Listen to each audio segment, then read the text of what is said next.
tere ilusat esmaspäeva. Minu mõtted täna sulle siit videost tulevad hiljutisest avastusest ja muidugi ka mõtetest minu enda sees, eks. Ja mis on see hiljutine avastus, mida ma nägin?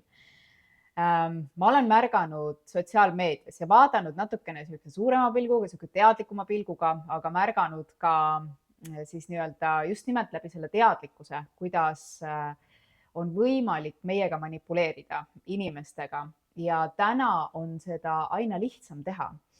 Ma räägin tehnoloogia arengust, ma räägin AI-st, on ju, ja mida see siis endaga kõike kaasa potentsiaalselt võib tuua. Ma arvan, et meid on ees ootamas äärmiselt hullumeelne aasta, 2026, just nimelt AI arengu tõttu. Ja mul endal, mida ma siis sotsiaalmeedias siin viimastel päevadel olen märganud ja olen teadlikult ka vaadanud, on see, kuidas tegelikult juba ka minu valdkonnas nii-öelda siis on robot või ütleme siis AI roboti loodud inimesed ehk siis persoonid ja kuidas sinna peale on ehitatud persooni bränd ülesse. See on päris huvitav teema. Ja sa võid täiesti vaatama minna, on päris populaarne Instagramis selline tegelane nagu Jan Muuk või midagi sellist. Ühesõnaga selline buda tüüp on pandud rääkima, ta räägib väga loogiliselt, väga nii-öelda inimlikult, raske on aru saada, kas tegemist on päris inimesega või AI-ga, aga siiski on ta AI ja teadlikule pilgule on see arusaadav ja inimesele, kes tunneb müüki ja turundust ja kõike, on see mudel väga hästi arusaadav, aga tavalisele inimesele kindlasti mitte ja sellel on suur järgijaskond, sellel on suur arutelu kaasas, kas see on päris või mitte ja nii edasi.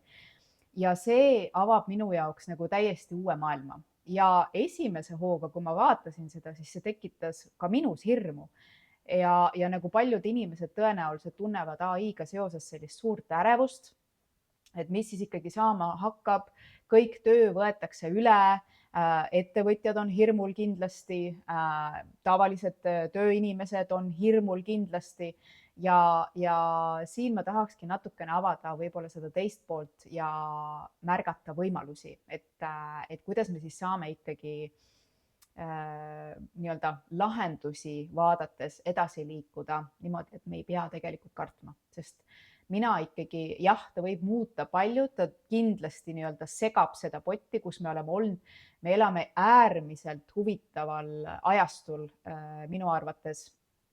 Me ei tea keegi, mismoodi see maailm muutub täpselt ja kuidas see pea peale pööratakse, aga kõik see süsteem, milles me siiamaani oleme elanud mitusada aastat, kindlasti on suures muutuses. Ja see on minu jaoks äärmiselt huvitav vaadata, mis siis päriselt toimub ja kuidas me inimestena reageerime, just nimelt reageerime. Kas me tegelikult kontrollime, kas me teadlikult juhime oma emotsioone, oma mõtteid, kas me oleme teadlikud oma mustritest, kuidas see kõik kätte mängib meie jaoks või siis meie vastu, on ju. Ja olles ka lapsevanem, siis ma mõtlen muidugi ka järgnevatele põlvedele, et kuidas see kõik mõjutab meie järgmisi põlvkondi, mismoodi edasi hakkab saama ja nii edasi. Aga tegelikult ma ütlen veel kord, mitte keegi ju tegelikult ei tea, mismoodi see kõike muudab, kaasa arvatud AI enda loonud siis asutajad ja tegelased ei tea, mis saama hakkab, et see on üks suur teadmatus. Aga kuidas siis sellises olukorras hoida seda ikkagi külluse mõtteviisi ja mitte kaduda ära sinna hirmu ja nii edasi. Üks kõige olulisemaid asju on muidugi see, et ela tänases hetkes. Ma ei saa öelda nime, aga karjääri alal on palju olnud juttu sellest, et ära planeeri karjääri. Ja ka ettevõtluses ei ole mõtet planeerida ette 5-10 aastat, sellepärast et me ei tea, mismoodi asjad hakkavad juhtuma, on ju. Küll aga on vastuoluline info, et edukad inimesed mõtlevad pikaajaliselt ette, on ju. Aga see on pikaajaliselt ette pigem selles mõttes, et me ei otsi kohest tulemust, on ju, me ei reageeri sellele hetkele, vaid ma loon süsteeme, mis siis pikaajaliselt võiksid kanda ja toimida. Ja AI siin on ainult üks tööriist, see on üks võimalus tegelikult, mis annab meile tohutult võimendust mida iganes sa ka siis ei tee, on ju, see robotite maailm. Et kui sa vaatad seda kui tööriista, siis sa juba hakkad teistmoodi mõtlema. Siis ettevõtja kui selline ei ole ju mitte midagi muud kui algataja. Ta näeb visiooni, ta algatab ja ta võtab ühel hetkel, hea küll, mõttemustrid tulevad siia vahele, on ju, iseendale tööandja, sellest ma olen rääkinud, ei ole ettevõtja, vaid ettevõtja on see, kes loob ikkagi seda, kes näeb võimalusi ja loob sinna taha süsteemi, mis iganes need tööriistad seal on, kuidas seda süsteemi käimas hoida, on ju, see kõik on looming ja et see süsteem saaks toimida. Ja selles mõttes edukas inimene mõtleb pikaajaliselt, mitte see, et kas mul täna on leib laual, kas mul täna on hästi, vaid täna on niikuinii hästi ja mis siis toimub pikemas perspektiivis, on ju. See on varade loomine kõik see, kui me räägime jõuka inimese mõtteviisist, eks. Küll aga nii-öelda siis treenitud oleme kõik mõtlema läbi süsteemi, mis on praegu, kas ma praegu olen elus ja muretsema tuleviku pärast, et kas ma tulevikus ka elus olen, on ju. Et see on teistmoodi ja siin on väga suur vahe endasse suhtumine, kas ma pean ennast tõestama, kas ma pean läbi töö ennast tegema või siis ma olen see, kes ikkagi vaatab seda suuremat pilti ja juhib selle suurema pildi pealt just nimelt, on ju. Kas ma pean ise tegema versus ma olen looja, on ju. Ja seal on turvatunde teema, enda enesekindluse, eneseväärtuse, turvatunde teema on valdavalt see sisemine muster seal vahe, on ju. Edukas inimene mõtleb, et asi ei ole üldse temas, mina olen nii väärtuslik, ma kõike väärin ja ma teen sellepärast, et ma väärin. Tavaline inimene mõtleb, et ma pean oma väärtust kõigepealt tõestama, nagu meil kogu süsteem on ju maast madalast kasvatanud ja alles siis ma võib-olla siis saan selle preemia või ei saa, eks. Et seal on mõtteviisiline teema, aga mitte sellest ma ei tahtnud täna tegelikult teile rääkida. Aga Jeff Bezos on teadagi kes, eks, Amazoni asutaja ja tema käest on ka küsitud ja just alles hiljuti lugesin ka, et tema ei mõtle selle peale, mis saab, kuidas saab, sest keegi ei oska ju teada selles mõttes. Teame me kõik, et suur osa tööst, inimese panusest ja kõik see on muutumaas, on ju. Aga Jeff Bezos keskendub sellele, mis ei muutu. Ja siin on täpselt samamoodi, mina ka mõtlen ikkagi selle, mis ei muutu. Ja kui me räägime raha loomisest, siis raha on miski, mis käib läbi inimese. Loomadel ei ole vaja raha, ma ei tea, asjadel ei ole vaja raha, inimestel on vaja raha, on ju. Ja täna veel, ka see võib muutuda, on ju, aga täna me elame siin, et on vaja raha, nii. Ja kui meil on vaja raha ja raha tuleb läbi inimeste, siis mis ei muutu inimese jaoks, on ju? Mis ei muutu inimene? Inimene vajab endiselt toitu ellujäämiseks, ta vajab rõivaid ellujäämiseks, ta vajab katust pea kohal ellujäämiseks, ta vajab inimesi enda ümber. Ja siis tulevad igasugused asjad, mis täiendavad neid asju. Siis meil on huvi, on ju, me tahame liikuda, me vajame liikumist, on ju, siin tuleb transport, sellega seoses kõik mängu. Ehk siis, mis ei muutu? Ja kui sina oled ettevõtja on inimene, kes näeb võimalusi, on ju, ja ta pakub lahendusi, eks. Ja kui sinu äri täna on suuresti robotite tuleku tõttu ohus, siis ettevõtja on inimene, kes kohaneb. Sinu ülesanne ettevõtjana on hakata otsima lahendusi olukordadele, on ju.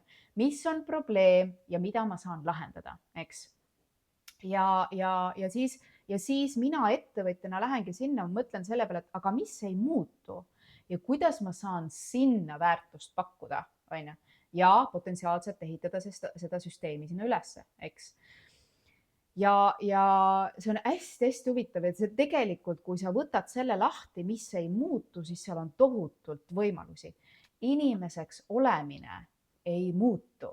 Inimene töötab ikka samamoodi. Meil on hirmud, meil on lootused, meil on uskumused, meil on nii füsioloogilised kui ka vaimsed vajadused ja nii edasi, nii edasi. Kuidas ma saan, mis iganes siis sind selles kontekstis huvitab, on ju?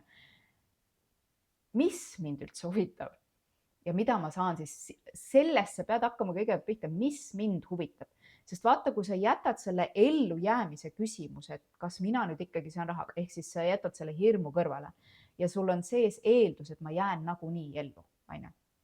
Mõtleme, mina ükskord põrgatasin AI-ga, tema endaga, selle suure koletisega, et kuhu poole asjad liiguvad ja mitte lihtsalt see, et ta on see nii-öelda siis language robot sisuliselt, on ju, vaid ma lasin tal teha uuringuid, mida siis filosoofid ja targad räägivad ja nii edasi, et see on päris huvitav on temaga teinekord suhelda, aga sa pead ise ka olema tark, et aru saada.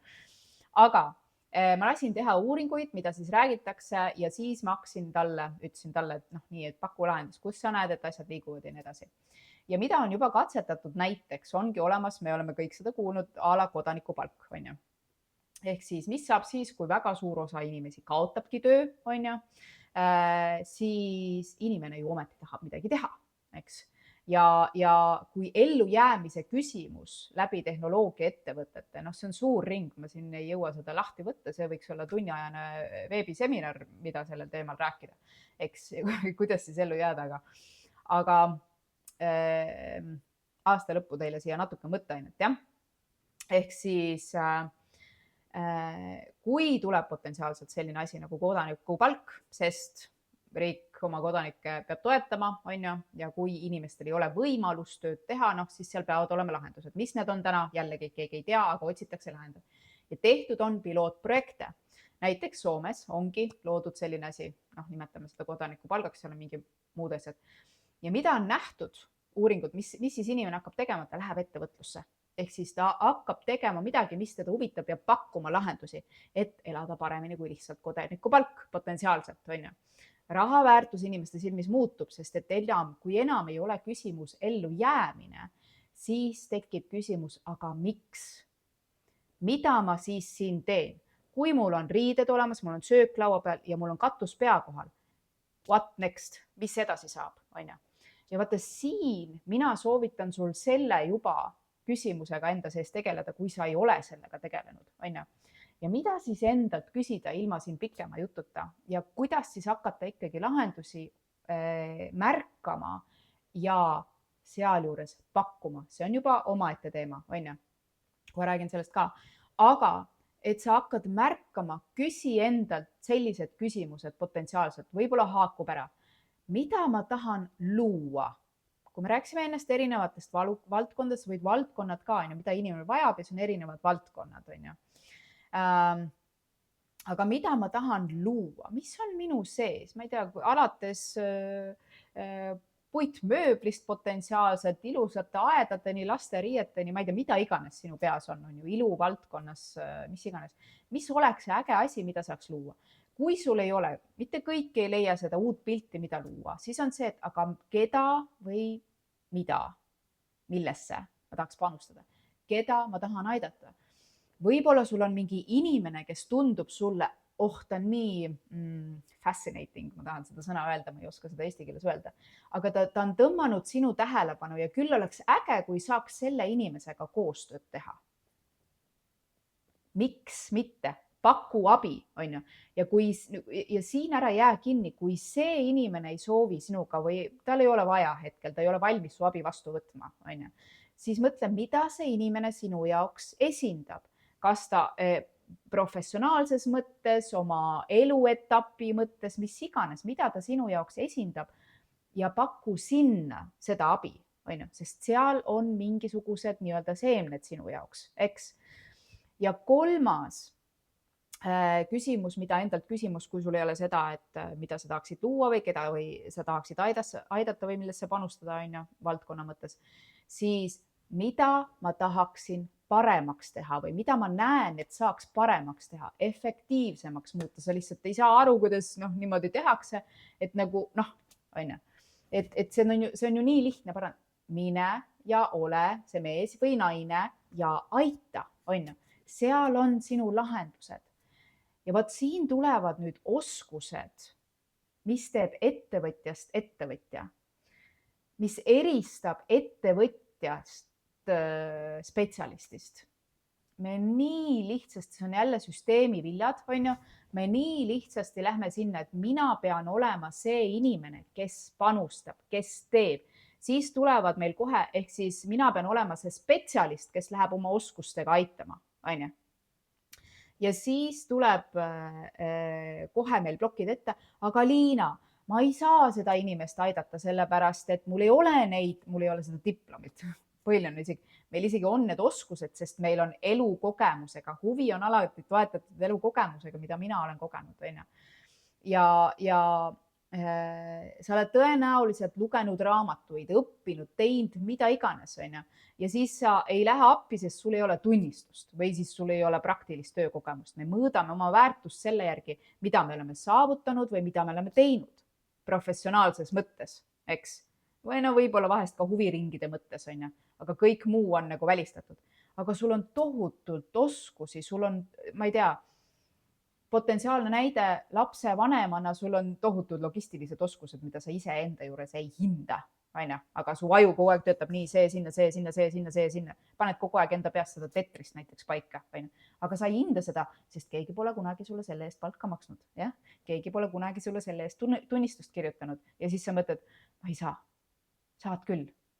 Ja nüüd siin tulevad ettevõtja oskused ja nii-öelda ettevõtja skillset, on ju, oskuste pagas, kui nii võib öelda.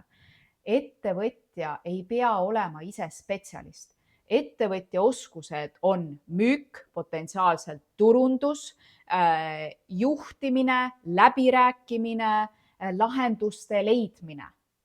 Ja kui paljudel meil seda tegelikult on, me lihtsalt ei ole piisavalt ennast väärtustavad, et ennast sinna välja panna, sest meil on, ma ei saa, sest sellepärast. On 1000 põhjust, miks me ei saa. Ja siis me jälle kukume sinna kohale, et põmm, näed, minu jaoks on elu läbi ja nii edasi. Ja kui me räägime ettevõtjast kui lahendustele, me oleme muutustele orienteeritud, me kohaneme, on ju, skillset jälle. Meil on sihikindlust, jälle see oskus olla kannatlik ja mõelda pikalt. Need kõik on oskused ja kui sul täna ei ole, aga sa tahad ettevõtlus olla tugev, siis need on need oskused, millesse sa tahad järgmine aasta panustada, on ju. Arenda ennast nendes asjades ja sa saad tugevamaks ja sa saad võitjamaks kui kunagi varem, on ju. Ja muidugi intuitsiooni usaldamine, see enda kuulamine, see õigete vastuste saamine enda sees ja need ütlevad sulle alati, mis on täna sinu jaoks õige, on ju. Kui sa tahad elada elusat, nauditavat elu, siis see on ABC, iseennast usaldada ja minna selle järgi, mis on sinu sees. Kõik need lahendused, mida sa näed, on ju. Vot sellised mõtted aastaks 2026 siin eelnevalt, jõuludele eelnevalt. Ma loodan, et sa saad siit endale häid mõtteid ja ma loodan eelkõige, et ma sain sellega sulle anda rahu. Mitte midagi ei ole vaja karta. Muutused on teadmatus, mis on meie mõistusele ebaturvaline, aga kui sa usaldad endas seda huvi, seda uudishimu, seda suurt pilti, neid lahendusi, neid võimalusi, mida sa märkad, siis seal on sinu võit. Ja tuleb ainult tulla praegusesse hetke ja praegu sa oled turvalises kohas. Sa ei vaataks siin seda videot, kui sa ei oleks täna juba turvalises kohas, on ju.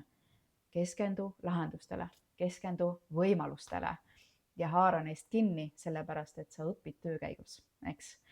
Ja tähtis on see, et sul on oskus ja julgus ennast välja panna ja pakkuda abiks. Ja siis sealt hakkab juba elu lahti rullima. Nii et oskus lainetada selle huvitava teadmatuse peal ja siis muidugi juhtimine on üks ettevõtluse algatamine, juhtimine, kaasamine. Ja mõtle selle peale, kuidas sa AI enda jaoks tööle saad või ükskõik millise roboti, on ju. Ära võta teda kui ähvardust, vaid võta teda kui võimalust. Ja sa oled tunduvalt ees kui nii mõnigi inimene siin maailmas meie kõrval, eks. Sina oled kangelane, kes võib aidata. Ja sinu sees on see, keda või mida sa tahad aidata, millesse panustada, on ju. Ma soovin sulle omalt poolt mõnusat jõuluaega, rahulikku jõuluaega, et see oleks täis rõõmu ja vähemalt rahu ja võtame vastu selle uue aasta uudishimuga. Ka mina lähen uudishimuga seda uut aastat vastu võtma ja siinkohal ütlen siis sulle ka, et lähen väikesele puhkusele ja tulen sinu ette tagasi esmaspäevase videoga juba uuel aastal. Kõike kaunist sulle siia aasta lõppu ja kohtumiseni. Tšau, tšau.